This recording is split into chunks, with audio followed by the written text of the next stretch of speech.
The recent gameplay deep dive for Ghost of Yotei, which is now a little more than 2 months away from its highly anticipated launch, got us thinking about how Sucker Punch has been clever to expand its sequel to Ghost of Tsushima in scope but not size. Reports about the new game's map being roughly the same size as the original game point to an approach that many other PlayStation exclusives could have taken for their sequels, making them better instead of just larger. Sucker Punch's decision to fill the lands of Izu with more to do in a limited space could make Ghost of Yotei a sequel like no other. But why is it such a clever decision? That's because of the studio's approach to making the world it has built for us to explore as much of a main character in the new game as its new protagonist.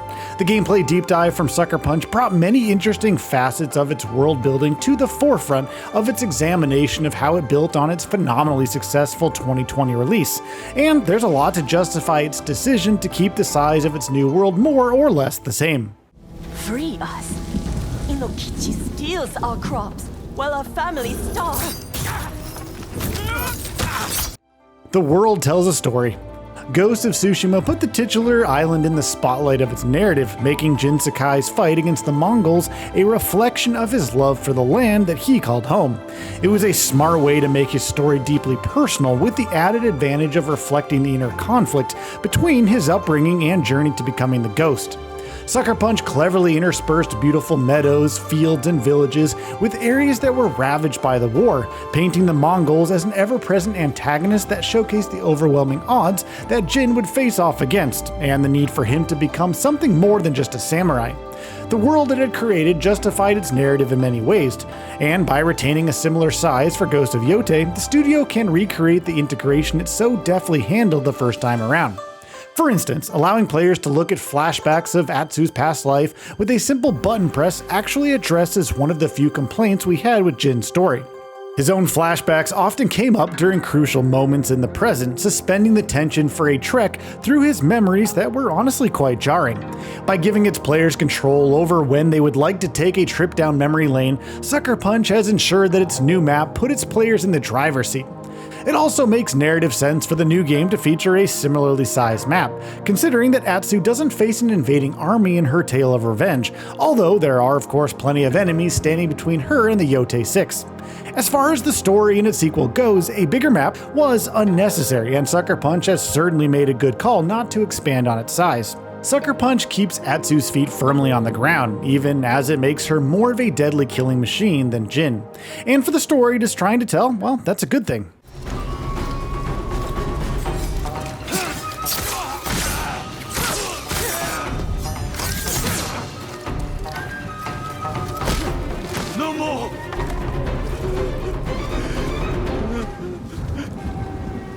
Tell me what you know about Saito.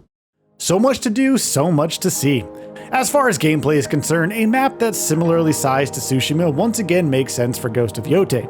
Sucker Punch's emphasis on organic discovery of all of the content it has brought to the table. Despite its many strengths, Ghost of Tsushima's side content was among its weak points, with repetitive activities of which only some offered rewards that were beneficial to its gameplay loop. Its side missions were also a sore point, largely devolving into fetch and carry quests that saw Jin go from point A to point B, with a few platoons of Mongols to take down. While there were some notable exceptions like the Mythic Tales, it was a design flaw that several open-world titles at the time fell prey to. However, with current-gen systems raising the bar for the quality of games on offer, it's high time all of that changed. Atsu's adventure does not run the risk of such needless bloat. Ghost of Yotei's gameplay loop is primed to be an argument in favor of a more ambitious approach to its world, and having a map that's full of substantial activity is certainly better than a larger one, with that content merely spread out to pad out an already significant playtime. Indeed, retaining the same map size could allow Sucker Punch to present a world that seems larger than it actually is, considering how Atsu must painstakingly assemble clues about the people she hunts by actively engaging with the world around her. It's an approach that can make her the ultimate predator in a world where her prey is quite good at remaining unseen. A larger map runs the risk of ruining the engagement that Sucker Punch's new approach to world building aims to establish.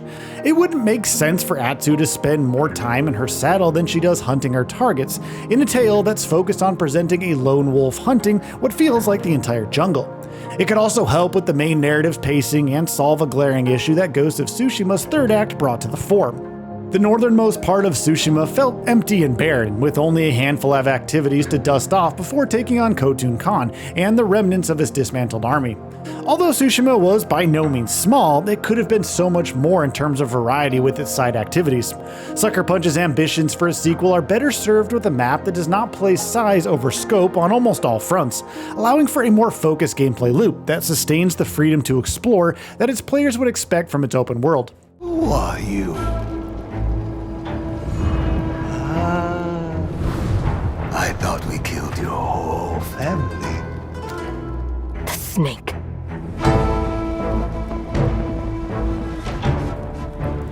The Oni. The quality of a life.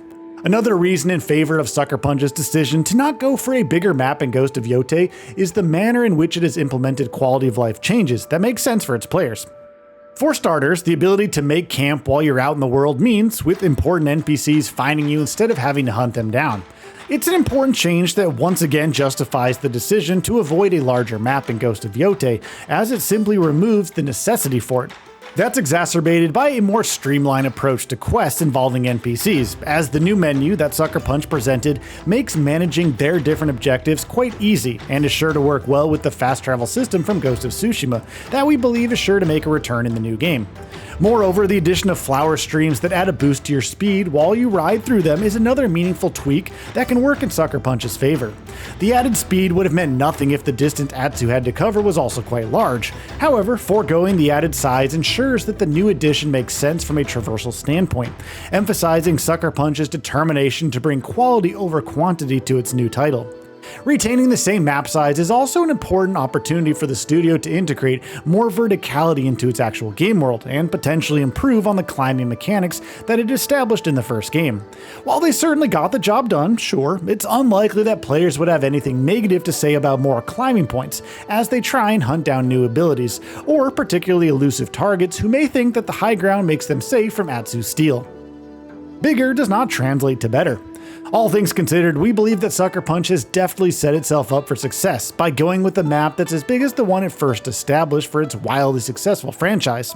Doing so ensures that the open world it brings to its players never outstays its inevitable welcome, allowing the studio to craft an experience that puts its players first. A bigger map would do nothing to elevate the ambitious changes that the studio is bringing to its narrative, gameplay, and exploration mechanics.